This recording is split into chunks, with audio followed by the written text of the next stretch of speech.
Good morning. Welcome to Pastor John's Fireside Chat. It is Friday, August 7th.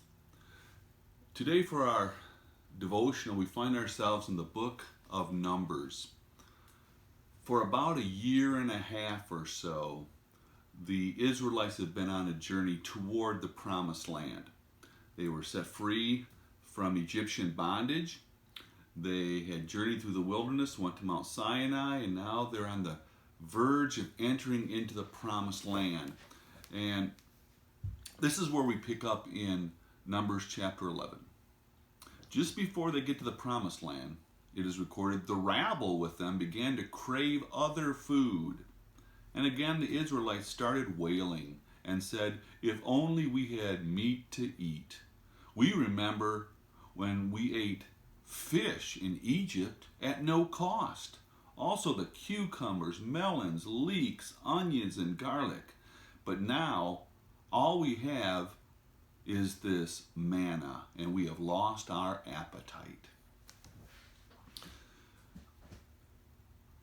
We've been on our own journey for the last several months.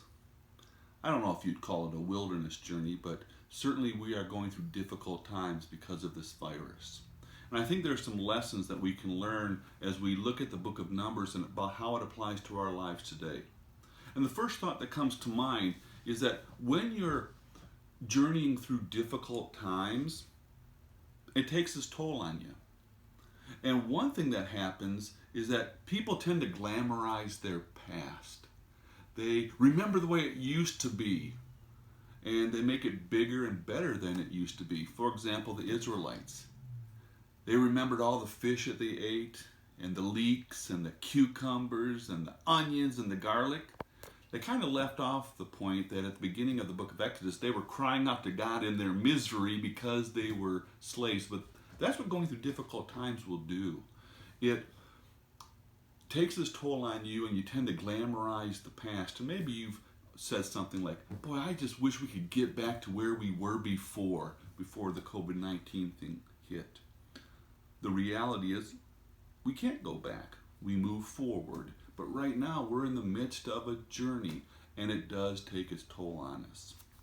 The second thought that I'd like to share with you comes a couple chapters later. They are now right on the verge of entering into the Promised Land. In fact, in my mind, I see the diver on the diving board with his toes over the edge, ready to take his leap. But before they do, Moses sends out 12 people, 12 leaders, to spy out the land so that they can come back and tell the Israelites how awesome this place is that God has brought them to. And they go and they explore, and they bring back some of the fruit, and it is a land flowing with milk and honey. But this is what happens. Then Caleb silenced the people before Moses and said, "We should go and take possession of the land. We can certainly do it." He knew that God was faithful to his promises. But the men who had gone up with him said, "We can't attack those people. They are stronger than we are." And they spread among the Israelites a bad report about the land that they had explored. And unfortunately, the Israelites went with the majority, because fear is contagious. And as a result of following fear rather than God, they would end up for the next 40 years wandering in the wilderness until that generation of people had all died away, so that God could bring this new generation into the Promised Land. As I talk to people, I hear the same thing. Fear is contagious. And if you fill your mind, if you fill your heart with bad things, you will have bad thoughts and you will become depressed. So what do? Well, the great thing is there is a cure for fear. It's faith. It is clinging to the promises of God. It is focusing your eyes on Jesus Christ. You've heard me say this before, but someone has apparently counted that there are 365 fear nots scattered across the Bible. That's one fear not for every single day of the year. Do you think God knows that sometimes we get afraid?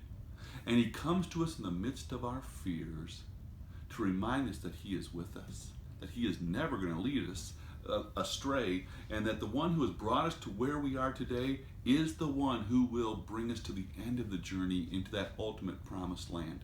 Until that day, know that God is with you. He continues to lead you. And so I pray that you're focusing your eyes on Jesus, the author and perfecter of the faith, because that is where you will find your faith strengthened and your life blessed. Have a great day in the Lord.